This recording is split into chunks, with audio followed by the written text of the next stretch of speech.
Ken Brenneman is retired military after 22 years of service. He resides with his wife, Sue, in Ephrata. Ken is a patriot, he is a gun owner, and he is very thankful for the opportunity to speak with us about the right to bear arms today.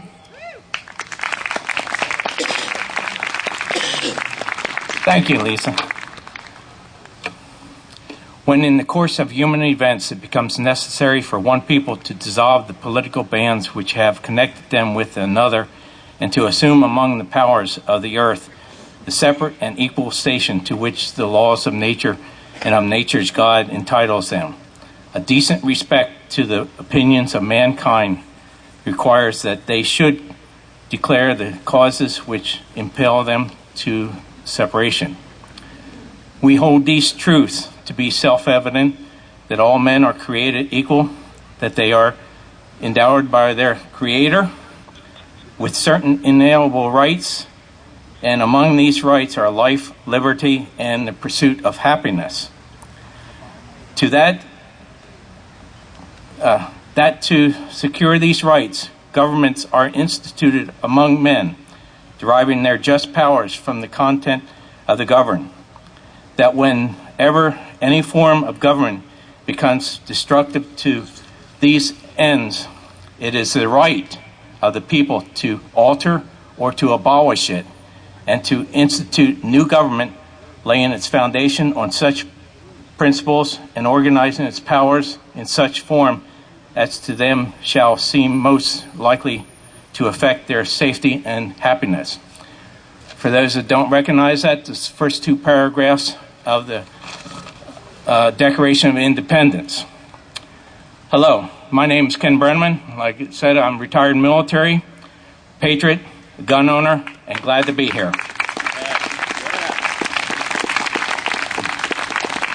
I am here near the home of General Edward Han, one of our founding fathers, to briefly talk to you about the right to bear arms.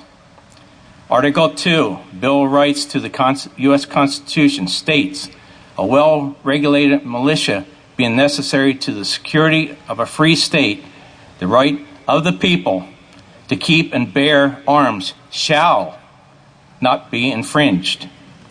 Article 1, Declaration of Rights, Section 21 of the Constitution of the Commonwealth of Pennsylvania states, the right of the citizens to bear arms in defense of themselves and to the state shall not be questioned. I'd like to explain some of that. What is a militia? During the 1700s, the militia was every man who could operate a gun. It did not mean an army or a military. It meant the regular citizens to protect against the army. Today, that meaning has not changed.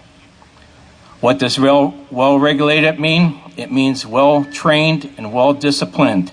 Today, people think to regulate means government control.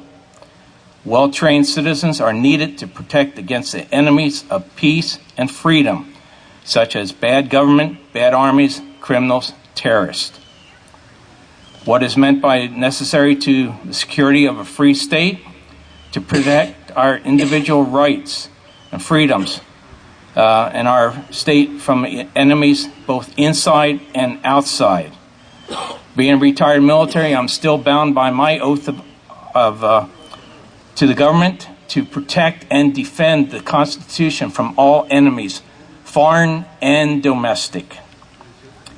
All citizens, patriots, need to stand armed together or we shall die. What does the right of the people mean? People means every sane and law-abiding adult.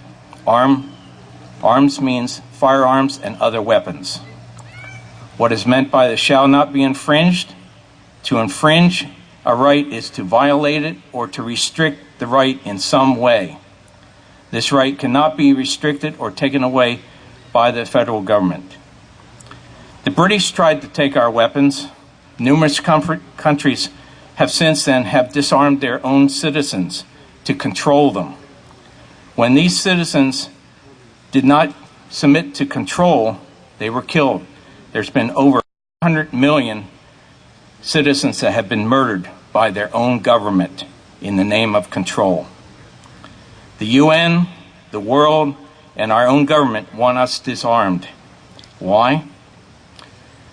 Well, America's 1968 gun control law has its roots in Hitler's Nazi law. When our own government cannot disarm us fast enough, they resort to a shortage of ammunition for our weapons. The right to bear arms is our only safeguard to our rights. In order to safeguard our Bill of Rights, we need the Second Amendment. In 1994, a Navy lieutenant commander asked 300 active duty combat Marines whether they would fire on fellow U.S. citizens. Remember, this is 1994. Citizens who would refuse to obey the government orders to disarm. 39% said that they would shoot friends and family. Today, thanks to our schools not teaching about the Founding Fathers, our Constitution, our rights, the history of government killings of its own citizens, this percentage is much higher. Tens of thousands of combat troops are being returned to the United States and trained on police actions. This is totally illegal and unconstitutional. I would urge that you would make your friends and family members that are within the military educated about our rights and about the oath to the Constitution that they took. To those military who side with the U.S., the federal government has a plan for that.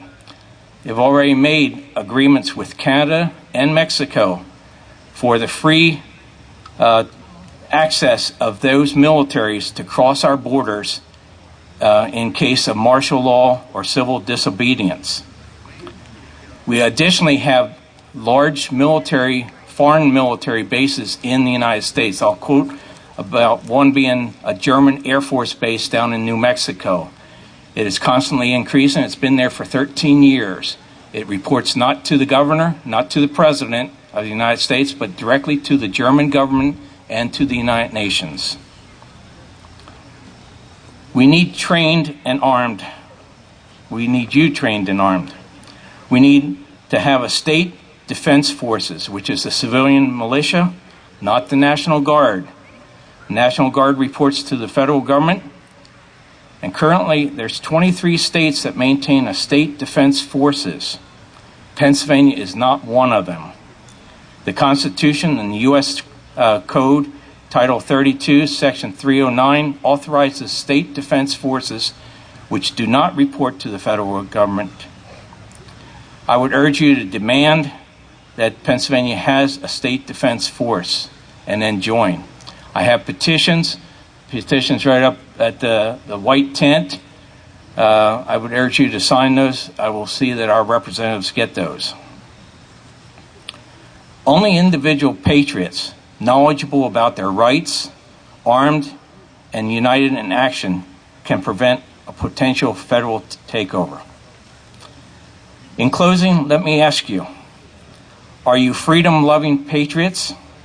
Do you support the Constitution, the Bill of Rights, the Declaration of Independence, freedom? Do you own guns? Did you vote for someone other than Obama? Do you support pro-life? Are you a military veteran or on active duty and support your oath to the Constitution? Do you voice your opinion about or to the government?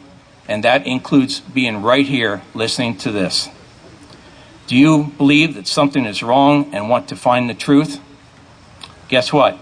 The government has already labeled you as a potential terrorist, and they have waged a war against you. I thank you very much, and God bless you.